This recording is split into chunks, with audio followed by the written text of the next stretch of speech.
Ah, God, it's the middle of the day. Why am I still drinking coffee? Bye-bye, coffee cup. Hello there. Welcome back to Max's Writing Advice Q&A.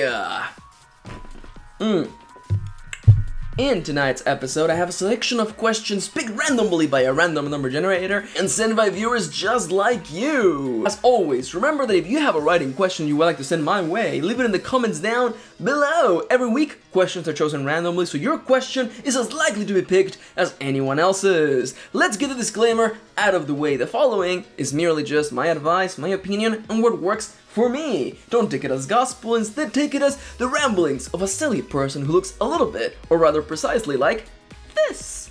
You could even say I am trashed here.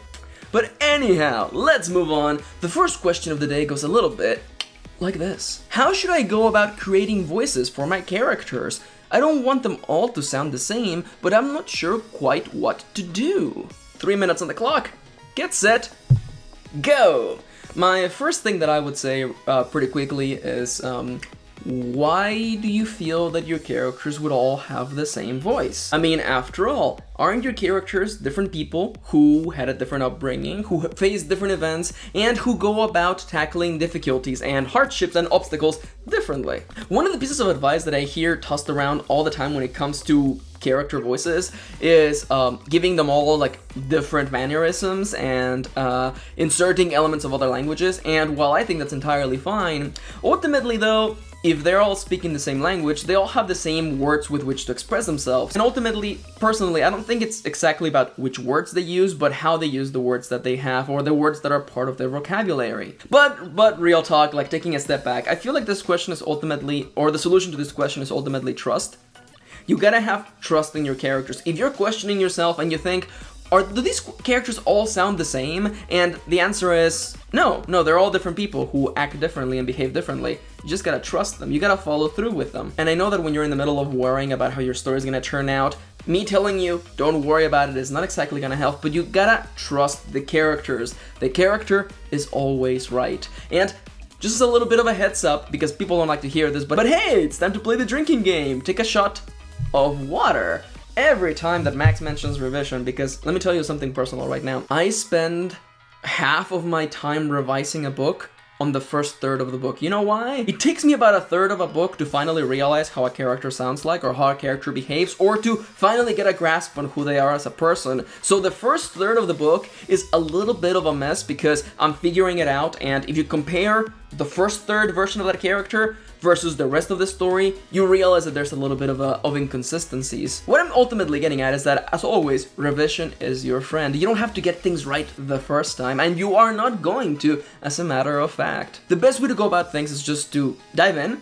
write the story, and figure things out later. I know that it's not exactly what you want to hear when you're in the middle of worrying about things, but the reality is this. If you spend your time worrying about how you might get it wrong, you're never gonna get it written. Okay, the second question of the day goes a little bit like this. Any tips on successfully executing a multi-POV, or point of view, book? I like this question because I can just like barrage through all of my points. So let's go. Let's take it from the top. 3 minutes on the clock. Get set. Go! Point number 1.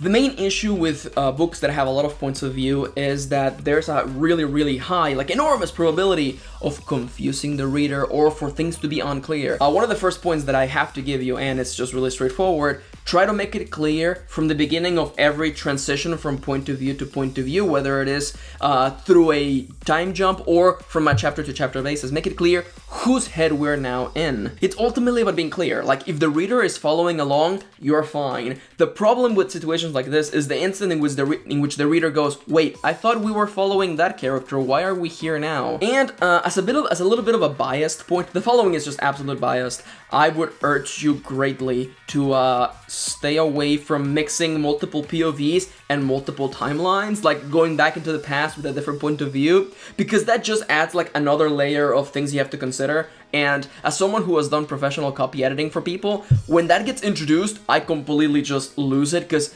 it just brings a bunch of questions such as, okay, well, what was this other character doing in this part of the timeline? It's just confusion, and you don't want your reader to be confused. Then again, that's just my biased opinion. Maybe you can pull it off. Who knows? I just particularly feel that when you already have so many things going on the foreground, the last thing you want is to add another layer of complexity to that story. Also, another thing that I can add is that while having multiple POVs is a great way to keep the pacing interesting or to keep it moving, I would also urge you to focus and to consider how are all of these plot lines interconnected, because the last thing you want is to have a situation in which a reader is reading one of the POVs and it feels like it's just another completely disconnected story. Of course, I figure that if you're asking this, you have already sorted that out, but it's something to keep in mind. These different perspectives have to be interconnected somehow so the reader can still follow along. Ultimately, all of my points of advice are about keeping the story clear, because if you're clear and the reader is following along, then everything is gonna be just fine. As long as you don't lose any of them along the way, you're basically on the clear. And of course, get ready to take another shot of water. Remember that revision is your friend. You don't have to get all of this right on the first time. You can revise all of this. You can take out points of view. You can add points of view later. You can add scenes to clarify things, or take away scenes that just make things very, very confusing. Revision is your friend. Don't worry too much about it, because ultimately, it's execution, and the first draft is not the final draft. It's not the finished draft. It's not the published book. You got time? Take it easy, step by step. First write it, then worry about making it excellent, okay?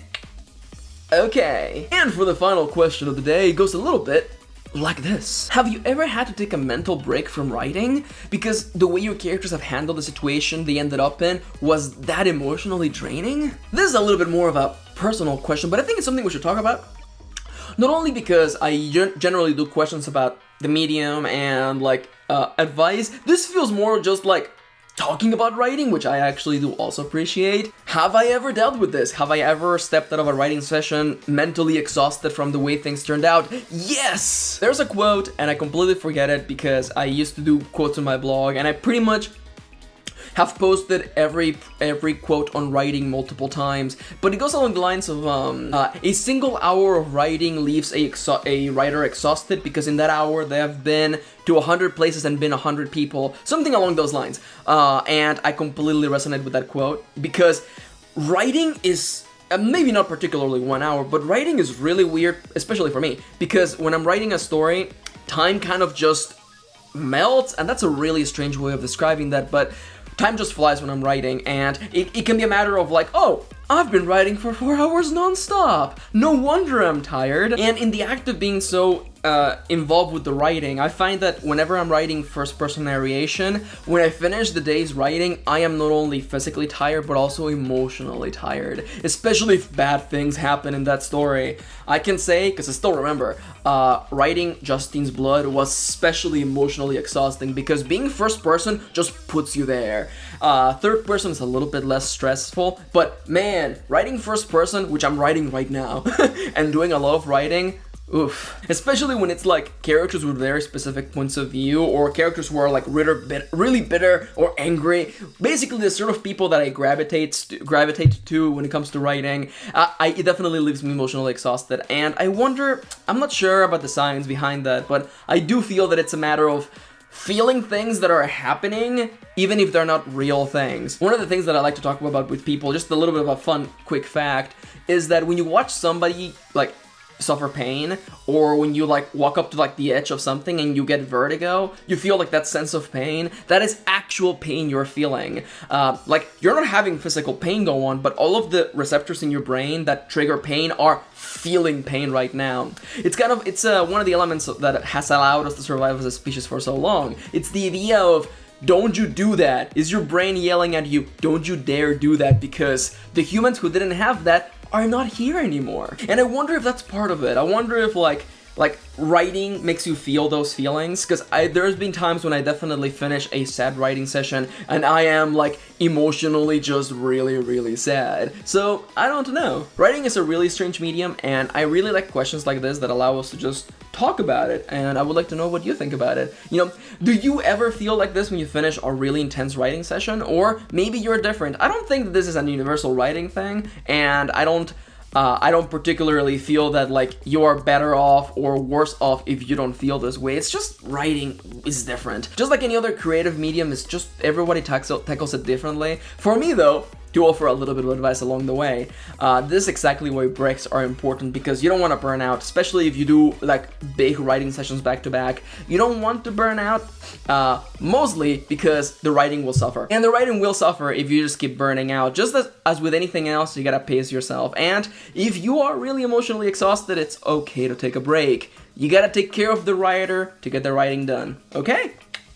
Okay. But yeah, that last question was a little bit odd, mostly because I generally don't get questions that are just conversational, but I would like to hear what you have to say. Have you experienced a situation like that, or have you not? I think that all writers are different, so it's entirely likely that you have or have not. It's all fine. We're all different people experiencing different elements of the same craft. But for the time being, with that point out of the way, I want to thank you for watching. Thank you for spending a little bit of your day with me. If you have questions you would like to send my way, please leave them in the comments down below of this video, as well as your thoughts on any of the questions that I answered today. But for the time being, I gotta get going. I want to thank you for watching. Thank you for spending a little bit of your day with me, and I'll see you on the next one.